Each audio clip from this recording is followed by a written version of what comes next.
Stuttering is a speech disorder that involves frequent and significant problems with normal fluency and flow of speech. People who stutter know what they want to say, but have difficulty saying it. Roughly 3 million Americans stutter. Although stuttering is classified as a speaking disorder, individuals with this disorder have done great things. Did you know that Moses was a stutterer? We all know the story about Moses and the burning bush. After God tells Moses that he's been chosen to lead his people, Moses asks God, "Why me? I am slow of speech and of a slow tongue." This answer angers God, who responds, "Who hath made man's mouth? Or who maketh the dumb or deaf, or seeing or the blind? Have not I the Lord? Now therefore go, and I will be with thy mouth, and teach thee what thou shalt say." Exodus 4:10 through 13. They want to say, you really did stutter? And I still occasionally, when I find myself really tired, catch myself. Challenged by a speech impediment. Queen and I are very happy to be in Scotland once more. Hello, listeners! This is F. Molina, and I got Samir Ahmed with me today. And we are joined by comedian superstar Drew Lynch. How are you doing, Drew? Thanks, Ef'n. I don't know. I mean, killer intro, buddy. That was, you really set me up to fail for the rest of this interview if it's going to be superstar expectations that everyone needs. I'm just a guy, so thanks for, so let's just try to let these listeners down real easy. I'm just a normal human man with a tank top, but I did not tell Ef'n to say the superstar thing. That was of his own volition. If our listeners aren't familiar with Drew, he is a stand-up comic. A lot of your videos have gone like viral. You give a killer like stand-up show, and you've also been on a show that most people are familiar with called America's Got Talent, right? Yes, that was 2015. Is I think the season I was I think the season I did it. So. And Drew, the main reason why we reached out to you to come on like to this show is because I'm a stutterer, much like you, and so doing podcasts like online is easier because when I stutter, I could just say it's the lag. Can you tell us what your story is? Yeah, sure. Sure. Yeah. So, well, when I was in, I think I was 19 or 18 when I moved out to LA, and I think a year after being out there, I had a softball injury. It was kind of a freak accident where the grounder had hit me in the throat, and I had a concussion from hitting my head on the ground, and it was like a freak thing that I think doctors had said was going to be something I was going to fully recover from in a short period of time, and it's been 9 years or so that I still deal with stuttering, and that's really cool, Ef'n. That I didn't know that. That's really cool. Samir, do you have a thing, or you're just? No, I just have to put up with his stuttering. Oh, okay, yeah. And that's its own crutch. I don't know. I'm sure you could collect from the government for that. So yeah, so it was kind of a thing where I wasn't able to get really work out in LA as an actor because I didn't have a lot of people didn't want to represent me because of my situation, and so I was doing stand up and kind of like you, Ef'n, doing like project and finding like a different way to still be able to express myself or say what it is that I might not get the chance to say during the day. That's kind of a nice little cathartic release. So that's how things kind of started for me, and I just wanted to, I guess, commend you at the same time. It's definitely a challenge, and it comes with its own social parameters. So in elementary school and high school, they make you take those like aptitude tests on what you want to be when you grow up. And mine came back like horrible. So I said, I wanted to be a lawyer. And they're like, you're crazy. You stutter. There's no way you could be a lawyer. And I could only imagine what you had to go through having the stutter. And then were there people around you that were saying, you know what, you should do like something else? You mean for when I turned my focus towards stand up, you mean? Yeah. Yeah, I mean, it was weirdly supportive for the stand-up community that I was kind of in, like my immediate little circle. I wasn't really at all pursuing. I wasn't pursuing stand-up, but I had comedians who were. I had friends who were comedians because I had worked at a comedy club. So, I mean, it's kind of like a ball of misfits. Everyone's kind of got their own thing or their own prerogative for why they're involved in something like that. A lot of people some people think it comes from a lot of people think it comes from a place of like, suffering or loss or things like that. And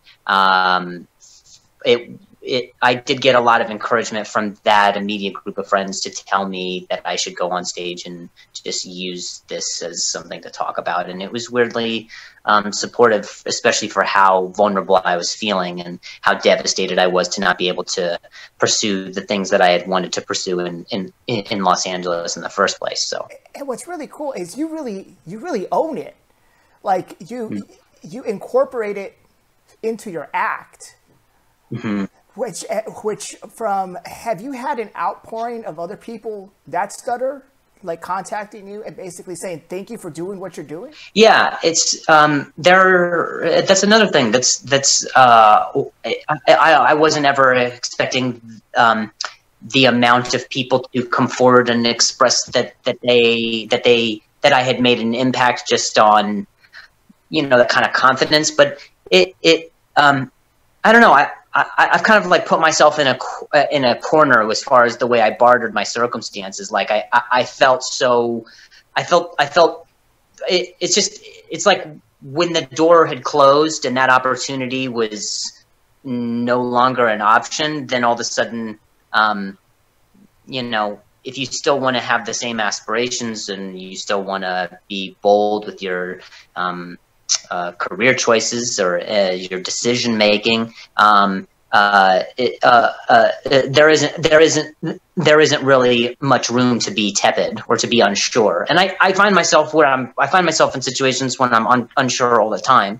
But I just knew early on that it was something that would separate me, and it was something that was individual and specific to my story. And I was pretty unsure whether people had wanted to hear about it, and regardless of whether they stutter or not, some people will say, I have a son who deals with, with social anxiety, or someone would, people had messaged me when I did the show, and they're saying that, they were people were going through chemo, or their daughter or son has like autism, and in a weird way, there's something connected about that we're all kind of going through something, and regardless of whether that's physical or financial or emotionally debilitating, or like Samir, if you just have to deal with people who are dealing with that, then there's some relatability to struggle. So. And right now, it seems like everyone is really dealing with struggles right now with COVID. How have you molded your comedic routine with COVID? Are you doing more online stuff, or? Yeah, I was doing some stuff online, but that was just to kind of get like the gears moving again. I did a show after not performing for, I think, 90 days. I think my last show was a gig in beginning of March, and then everything was announced, and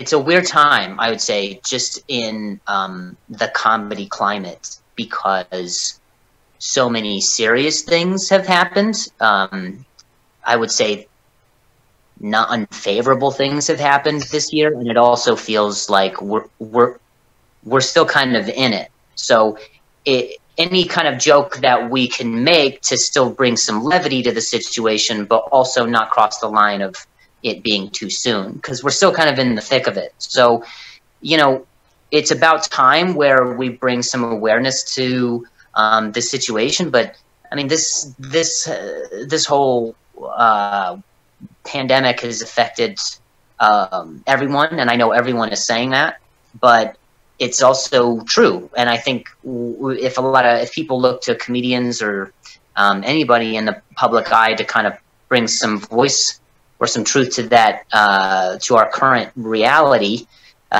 you have to be doing it, I guess, in a way that's still respectful for certain situations. And to speak to how it is for me specifically, I mean, it's been kind of nice just because I tend to say yes too often to work, and I overexert myself, and I struggle with balance a lot. I'm not great with relationships or taking care of my own mental health and being my own best advocate and things like that. So this pandemic happened, and I just realized I didn't have any hobbies. I didn't have anything to like go and do. And so I think for me specifically, it kind of it had exposed the fact that I should be more well-rounded of a human being.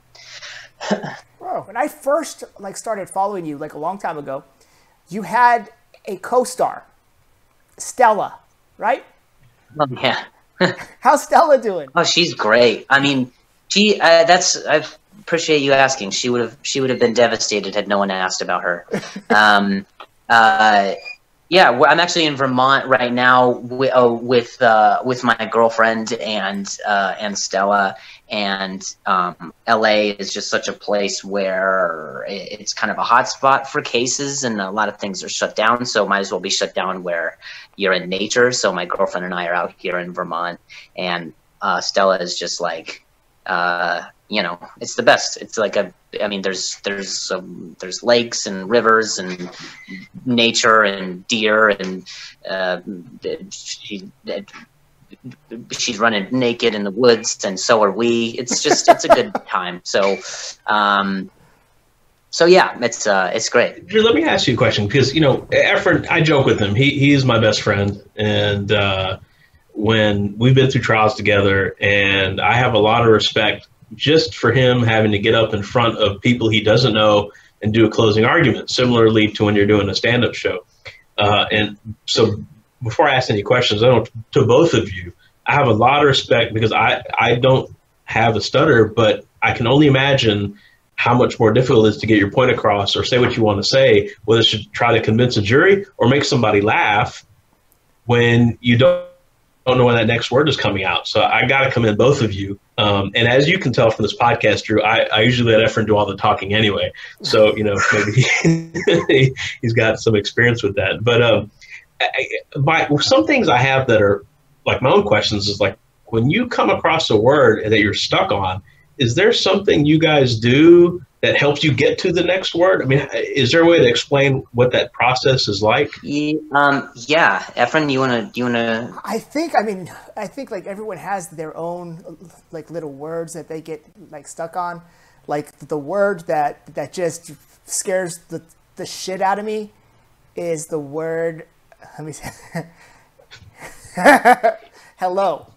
Hello is always that word that I just can't. I know I'm going to get stuck on it, and when I do get stuck on it, I usually hit something or try to do something to try to force it out. I also hit Ef'n. So when I get stuck, I just punch him right in the mouth. No, I do the same thing. No. Hello is actually an interesting one, because I also get stuck on. That's also one that gets stuck, and it's not like it's necessarily just a difficult word. It's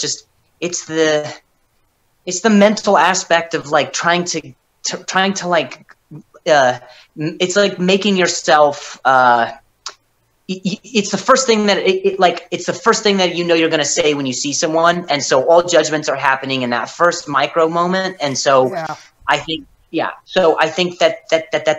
that's a common one. And there are words, and as I've had this for almost 10 years, and I think as I've used humor a lot in order to help get through a moment, and I've also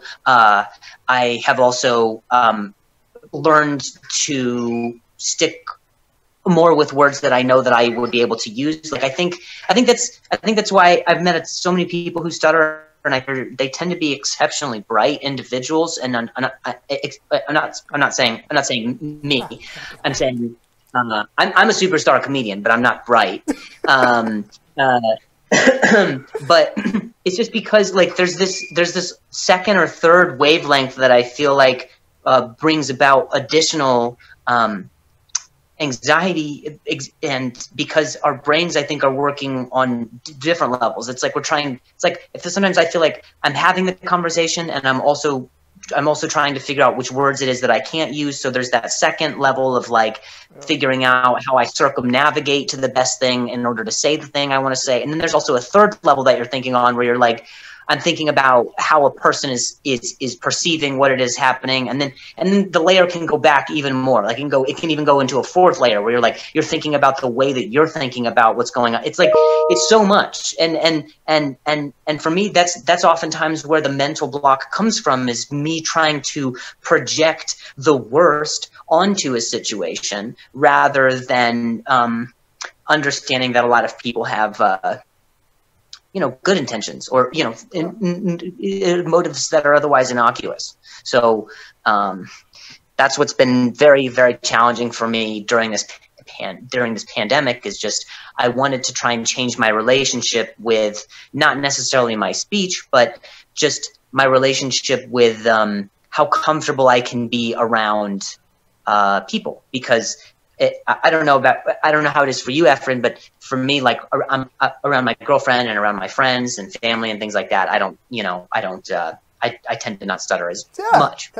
And that's the huge mystery. That's the huge mystery. I could be talking to Samir and be perfectly fine and cool, but you put me in front of someone I don't know. Holy smokes! Yeah, it's true. And so that's and that's how I'm trying to like I know those pieces of information, and I'm trying to like reverse engineer it. Like I know that my relationship with my friends, I don't stutter. So if I can just start to perceive, if I can trick myself into perceiving everyone as friendly and comfortable and like things like that, which is such an unnatural thing to do, and it requires, I think, an immense amount of vulnerability and just being okay with whatever happens. And like even with the jury and with court, I can't even imagine like that, that level of pressure for knowing that you have eyes on you who for people who you don't know whatsoever, and it's not that, I'm sure it's not that, Ef'n, you're not an unintelligible individual. It's just it's the idea that there could be any one person in the room who might be thinking that about me, and that's what kills me. Like early on when I was doing shows, like there's still that thing where it's just like people would get up and they would leave to go to the bathroom, or they would and I would think they were just leaving like permanently. Like I was stuttering so much, or I wasn't, and they were just leaving and just writing me off completely for what it is that for the way it is that I'm saying something, not actually what it is that I'm saying. Because anybody knows that, to convince a jury to study law, all of those things are so difficult. So, I couldn't even imagine I can tell you, Drew, that trying cases, I admire what you do because it is very difficult for me to make anybody laugh. And I can second that. But it's funny that I can tell you from watching Ef'n, sitting next to him when he's visiting with a jury for the first time, what I've noticed is that until he makes them all laugh, he's not as comfortable as he is just getting right into being serious. I mean, even though we have some serious cases, there's either somebody's life on the line or money on the line, he's got to open them up. And when they laugh, I think when you get that bond, and I'm just guessing, I don't know exactly what goes on in your head, Ef'n, but I just know that watching you, and your jokes. They're corny. They're super corny. They laugh. And once they get them to laugh, it moves on smoother because and I imagine that sort of kind of what happens with you, when you get the crowd and the audience laughing with you, I imagine it makes it a little bit easier if the last 50 minutes are a little bit more relaxing than the first 5 or 10 minutes until you build that rapport. Yes. Yeah. There's self-awareness, I think, is a gift. Awareness in general is, but just being self-aware and being able to read a room, which I'm sure, as practicing lawyers, I'm sure that's a big part of what it is you do. That's got to be a big component is just reading what's going on, and people who stutter tend to be somewhat hypersensitive to that. So we try to, at least for me, I try to get ahead of any kind of perception and then direct it a different way. And I think that there's a lot of there's just a lot of awareness in something like that. And talking about humor, I would say it's something that maybe a lot of people might come to my shows and already know, but in my head, I still am like, what if they don't? And what if I never address? I would love to just get to a point where I can just get to a place where I don't really have to address it, or if I do, it's in a small way and then move on, because I want it to be more about, again, like I said, the things that I'm saying and inciting a little bit of whatever's clever from that, not the crutch of the way it is I'm saying something. So. And when's your next tour, Drew? Oh man, whenever all this is over, 2025, I don't know, 2030. I really don't know. I know that I've been doing some outdoor shows where there's some social distance involved, and I think that everyone feels safe that way. And it's been nice because, all material that I had prior to this is a bit. I don't want to say it's not usable, but it's not as relevant. It's not as it doesn't feel as current. So I'm excited to just kind of throw everything out and work a lot of the stuff that I've been writing on during this time that I feel is pretty universal. So do you feel like with COVID, you've been getting your creative juices going, and you're getting new material, and you're going to come out of this with a bang? I mean, who knows? I mean, like I was talking about at the beginning, is the first part of this whole, when everything was shut down, it was really kind of a blessing, because I didn't realize exactly how much I was burning myself out. And I think for a lot of people who maybe weren't as motivated prior to the pandemic, they got the time to, I saw there was a time where a bunch of people were creating videos and content, and, people have had whole career shifts because of it. And I think that's great. You should be doing what it is you want to do. But for me, what it was I had to do was really take care of my body, because the wear and tear of just travel and everything. I mean, I can't even remember. I can't even remember how many dates I did last year. I think it was I don't know. I was gone 280 days or something ridiculous last year. Wow.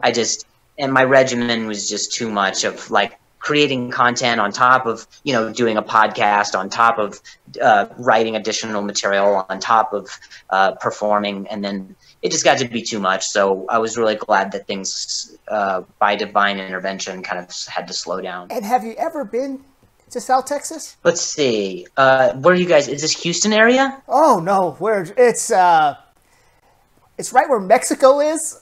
Right across, like right across from Mexico. Let's see. I've been to El Paso. Oh, we're further south. It is at the very bottom tip of Texas, that where the point comes to the very bottom. That's where I'm in Dallas, but Efren and I, when I was down there, it's 4 hours south of San Antonio. Oh wow! Keep going.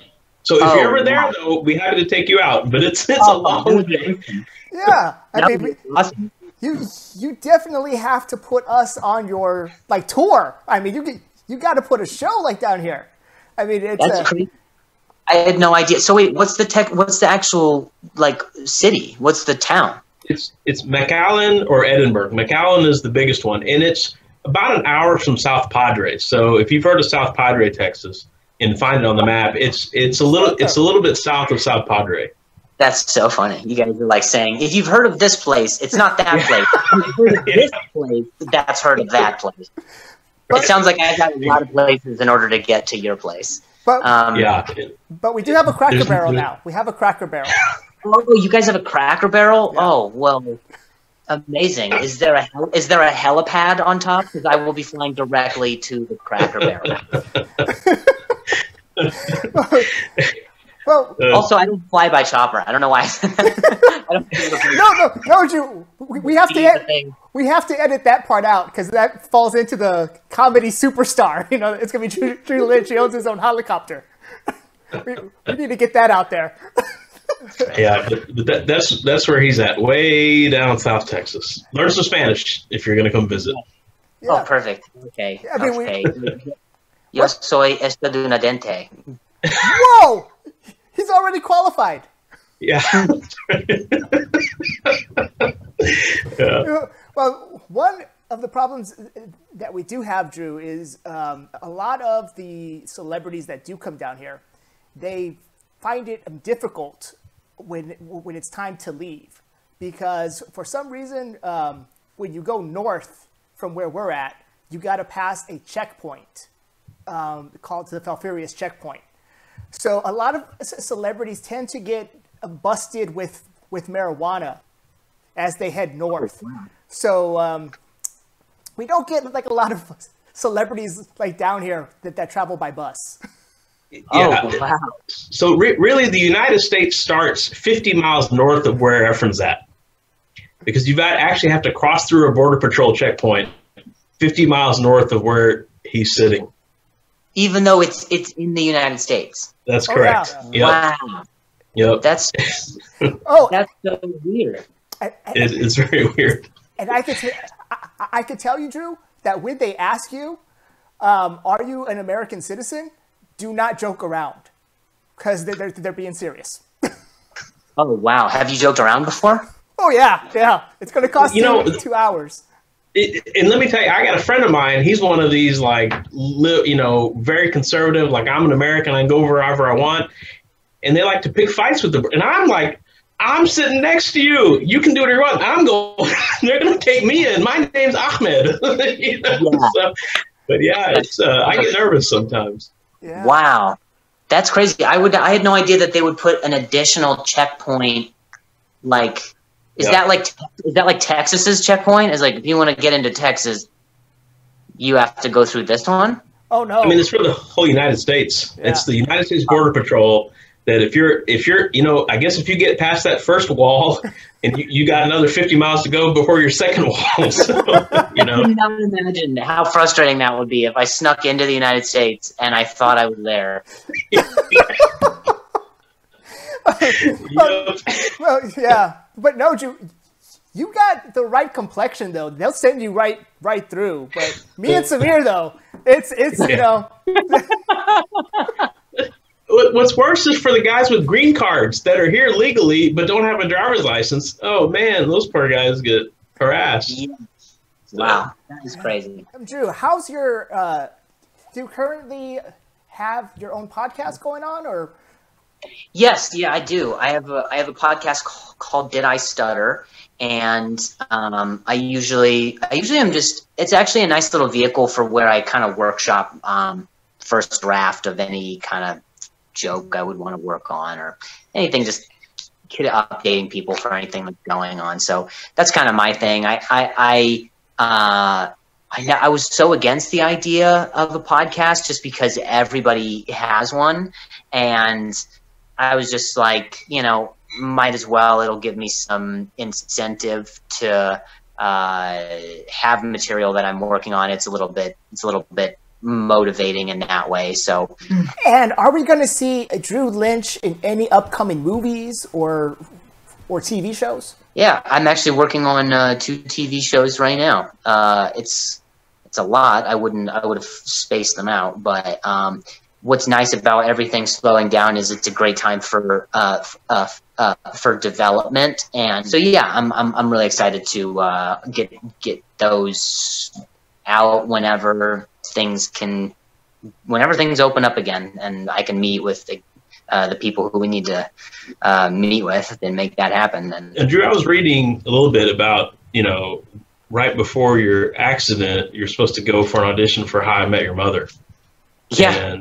And so do you consider yourself a comedian that does acting on the side or wants to act on the side, or you still aspire to be primarily an actor and, do comedy when you can? I don't know. That's a great question, Samir, because I don't feel like I feel like I feel like you run into trouble when you start labeling yourself as any one thing, and I think I always have wanted to act, and regardless of this being something that happened, I guess, in whatever my linear perception of a journey was, I still think if I could find my way around to getting to act and things like that, it would make my heart very full. I find there's a lot of people who do that, and they end up doing something for so long and then they end up moving on to something else, and there's always something to go back to with stand-up, which is nice, but I think I would definitely love to get to a place where I can act and have a show. Drew, tell me your thoughts about, as a stutterer and going through the exercises, I kind of talk with a high-pitched voice. And what scares me more than anything is when I'm going through the drive-through with a bunch of friends like Samir, or when I'm talking on the phone with somebody, because they refer to me as a woman, right? They go, or Mrs. Molina, or Mrs. ma'am. Or ma'am. And I'm like, oh, it just like pisses me off because my voice is just so high pitched. Do you experience that too? Oh yeah, absolutely. That happens to me all the time. My mom and I pretty much have the same voice, so it's very well, minus the the speech thing, but it's pretty much the same kind of thing. And so I actually did a joke on AGT a few years ago about that. It was about how I was on the phone and there was the lady I was talking to pay my bill. She kept thinking that I was a woman, and I kept getting frustrated. And then she also thought that it was that the phone was breaking up. And it's one thing to think someone stutters, but then to think that their voice might be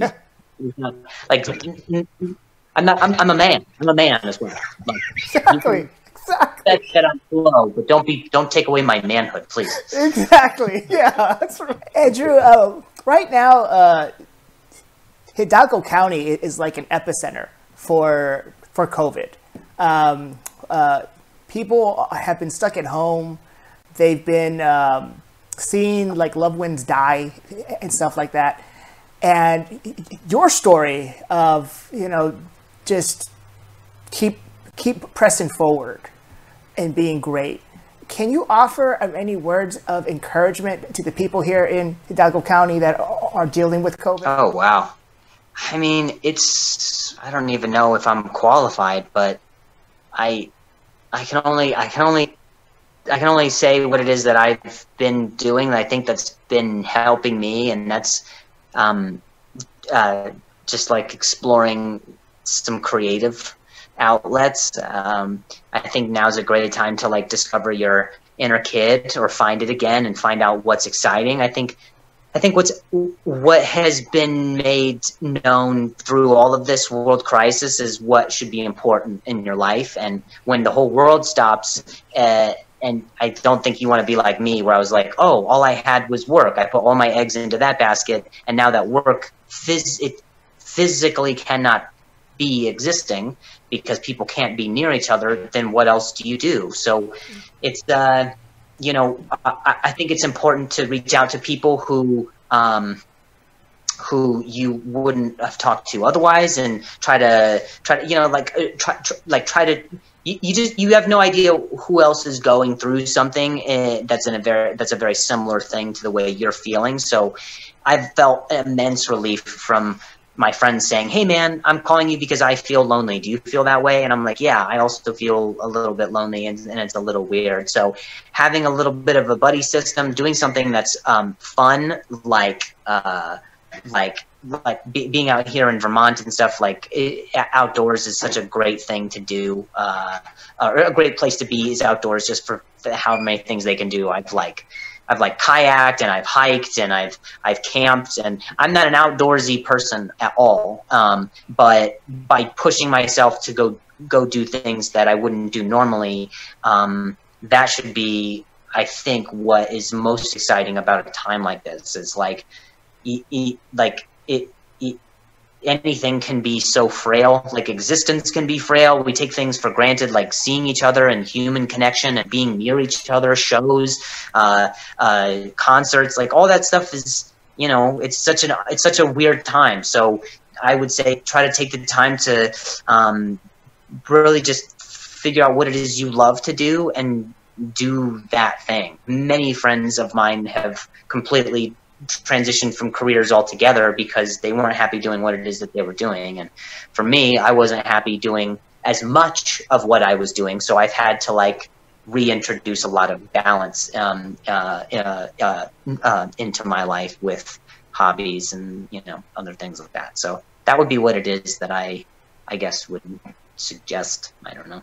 Yeah, that's great advice. I mean, it's better than Samir's advice. What was Samir? Visiting the drive-through strip clubs. I mean, that's so your advice. Oh, that's way better advice. That's way better. Way better. Forget what I said. That's my new hobby, is visiting drive-through strip clubs. Listen, you gotta support people still. I agree. And I'm sure there's certain, I know for a fact there's certain drive-thrus in Texas where they are not strip clubs, but there are people who will be willing to get naked at a Popeye's chicken. So social distance strippers, that's the best. Everybody got to make a living. Drew, thank you so much for coming on. You are a superstar in our eyes. Keep doing what you're doing, and I don't know, but me and Samir, we're gonna bust open our piggy banks, and we're gonna see if we can get your helicopter down here. I mean, if there's a Cracker Barrel, like you said, and I want photo evidence, then I mean, it will be so much easier to get down there. But yeah, hopefully we'll be able to do you know, a show down there, which is south of Texas, which is south of the United States. It's in this gray area. Yeah, it sounds murky. It feels like most crime happens right there. I know. Come for the comedy, stay for the crime. Yeah, that's got to be good for business. But yeah. Anyway, so I would love to, but I appreciate you guys having me on, and yeah. Great. No, thanks again, Drew, and for myself and Ef'n and the tens of viewers that watch this podcast, we really appreciate you taking the time to come on and talk with us. All right. Thank you, Drew.